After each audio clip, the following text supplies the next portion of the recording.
The reasons for the disappearance of drum taps in its original form are plain enough. It was Whitman's idea to incorporate some, but not all, of the poems he originally published under that title in Leaves of Grass.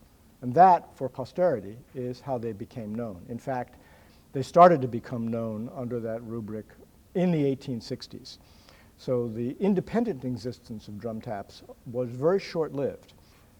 So as the war went on, Whitman became more and more convinced that it needed an artistic record, and that he was in some ways uniquely equipped to provide that record because he was, by his own lights, a poet of importance. We all agree that he was right about that.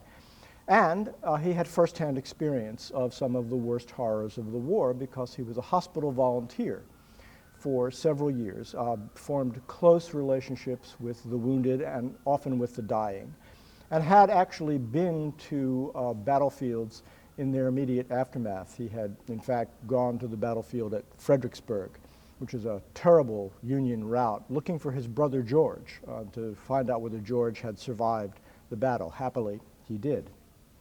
So Whitman felt that the poet's voice was urgently needed to document a humane response to the war which would help make sense of this horrendous conflict. So strongly did he feel about this, in fact, that he decided to publish drum taps before the war ended. I mean, everybody knew that the days of the Confederacy were numbered, but it was more important for Whitman to focus on the cost of the war than to focus on its outcome. And the basic shape of drum taps in all of its versions is a movement from martial fervor and a resolution to reunite the country at all costs to a sense of appalled and compassionate recognition of the suffering that was induced on all sides.